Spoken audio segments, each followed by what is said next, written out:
Hi, it's Dwyer, gamblersadvisory.com, here with some thoughts on the big fight this weekend between Erislandy Lara and Paul Williams. Now, before I go further, just remember the opinion you should follow should be your own. Just consider this video to be a second opinion from a complete stranger online. I just philosophically hate to bet on boxers who are coming off of devastating knockouts. And if you've seen the Paul Williams knockout at the hands of Sergio Martinez, then you'll know what I'm talking about. When Williams hits the canvas, his eyes are open.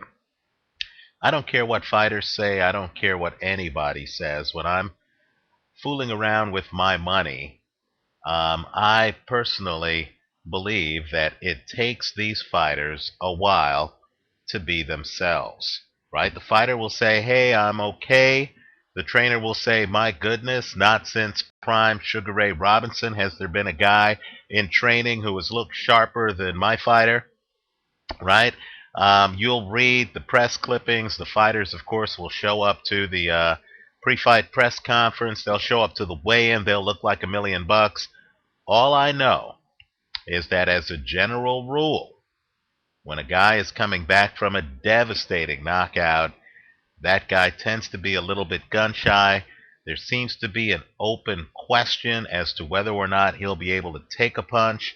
If the fight goes on a few rounds, then the guy will start to get his feet under him. But then, of course, there are questions about stamina, and things get interesting when the fighters get tired.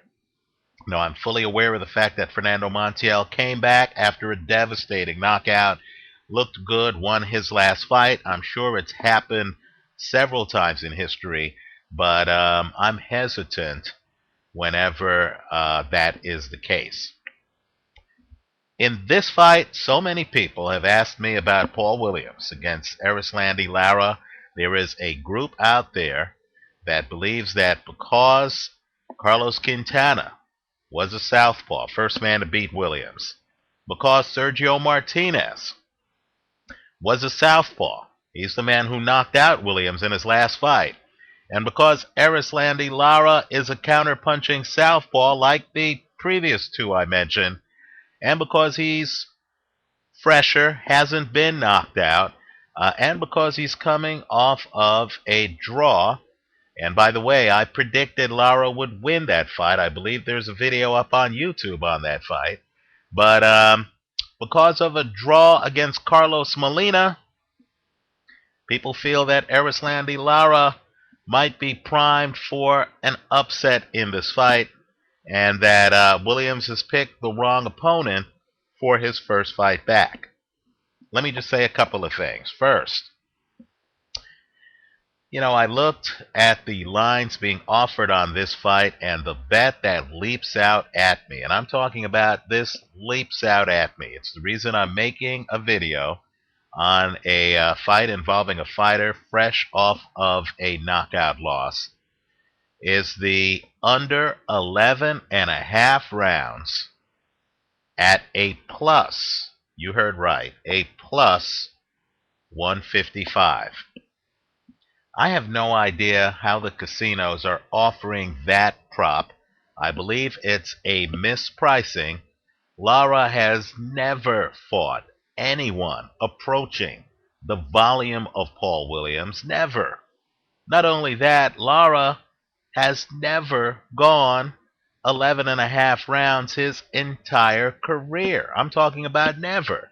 Not only that, if Williams comes back, and if Williams is not Paul Williams, right? If he is someone who's just been knocked out, who's just getting back to where he was, right? If he's less than Paul Williams and he's gun shy and he's nervous, then he's not going to go 11.5 rounds. So the bet I like here is the under 11.5 rounds. Williams, it's an optical illusion that it's easy to go the distance with Williams. You have to understand the guys who have gone the distance with Williams are guys like Carlos Quintana, veteran fighter, excellent fighter, right? Really one of boxing's better technicians, right? Then you have Sergio Martinez, simply put, one of the best pound for pound in the entire sport. Winky Wright made it the distance with Paul Williams. Understand, Winky Wright again, supreme counterpunching technician. You really have to have a boxing PhD to be able to go the distance with Paul Williams. Now, if you look closely at Erislandy Lara's record, you're going to see that just a few fights ago, 2 or 3, he was fighting guys like Del Rey Reigns.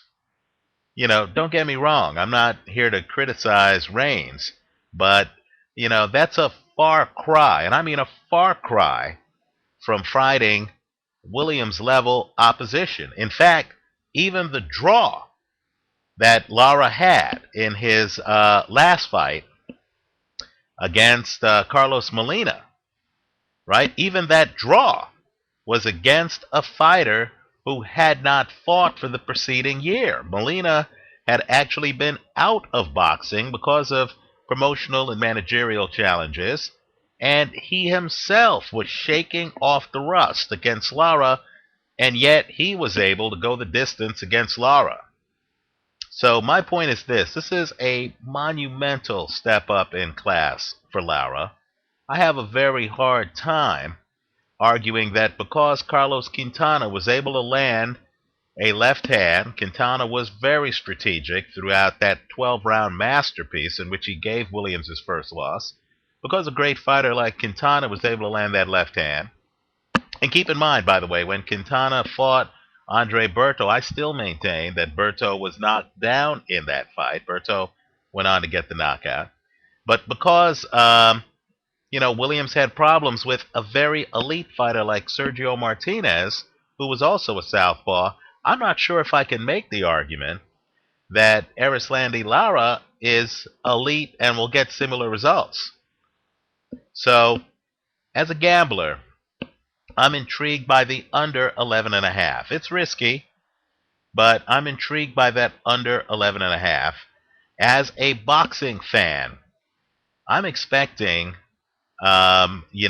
dramatic stuff in this fight, but I just don't see how a fighter with limited volume like Lara and with really no history of being able to deal with a world-class high-volume fighter like Paul Williams can expect to get a decision against Paul Williams, right? If this fight does go to decision, I think the only guy who can win the fight is Paul Williams, right? I think, the outcome I would eliminate would be Lara by decision. I'm sorry. I have to disagree with the Lara crowd here. I just don't see that happening, right? I'll concede that since Williams might not be Williams, right? He's coming off a devastating KO loss where his eyes were open while he was unconscious when he first hit the canvas, right? Because Williams might not be Williams, and because Williams does get hit, right? Williams' head snaps back several times the first Sergio Martinez fight, right? Because Williams does get hit. In fact, I was telling someone just this morning, I personally on my scorecard had Williams losing the Kermit Cintron fight. When that fight was controversially stopped and went to the scorecards, I believe Cintron fell out of the ring. That's a you have to see it to believe it situation. Because Williams does get hit, I believe that more than likely somebody gets a knockout in this fight. Either Lara gets the knockout or Williams gets the knockout, but somebody gets the knockout in this fight. If I had to pick the guy I feel has the best chance at winning this fight, that guy would be Paul Williams. I always go with world-class fighters against up-and-comers who haven't fought at the penthouse level yet. And this is not amateur boxing. This is pro boxing. This fight is not a 3-rounder. It's a 12-rounder. Let me also point out, too, if you look at the film of that Carlos Molina fight, you're going to see that Lara faded badly in that fight, and that was only a 10-rounder. Not only that, Molina is a shrewd fighter who took breathers in the fight and allowed Lara to take breathers. Take a look at the film. You'll see at times both guys are leaning on each other, right? Keep in mind, Molina was coming back after more than a year out of the ring. Now you tell me the Paul Williams fight, where Paul Williams allows a guy to take rest during the fight.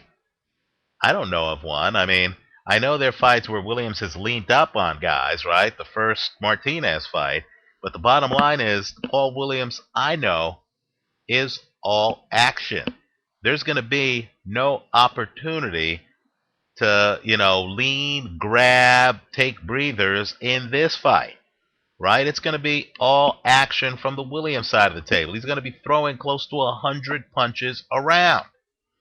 So since Lara, to me, looked like he had stamina problems against Molina, I really wonder if he's going to be able to make it to the 11.5 point, the midway point of the 12th round, to satisfy the over 11.5. I don't think he does. So I believe he has to go in there thinking, I need a stoppage. And I think he has to go all out. He does have big-time power. He does have several first-round knockouts. I believe he's going to go all out to get the stoppage, because I believe both of these guys know that with Williams' volume and with Williams' length, Lara's not going to get the decision. So if I had one bet to make, forget picking the fighter. You heard me say I think Williams is going to win this, but if I had one bet to make, I like the under 11.5 at plus 155. That's better than even money. Keep in mind, if Lara gets tired and Williams just throws a bunch of volume, the referee might step in and stop it. Let me also point out, too, Williams got stopped with a left hook by Sergio Martinez, right? Left hook. He's open for the left hook. He's also open for the uppercut. But what you're going to have to do, and Lara throws a great uppercut, but what Lara's going to have to do is he's going to have to sort through Williams's volume to get inside to throw that uppercut. And it's an open question on whether he can do that. I'm dying to find out. So we'll see what happens. Don't leave your TV. I don't think this one goes the distance. That's my prediction on this fight. If it does go the distance, I believe Paul Williams wins it. Let me know what you think. Leave your comments for me here on YouTube. Visit us at gamblersadvisory.com. All I ask is that after the fight, win, lose, or draw, you stop by and leave your comments. I'm expecting somebody to hit the canvas in this one. We'll find out who it is. Thanks for watching.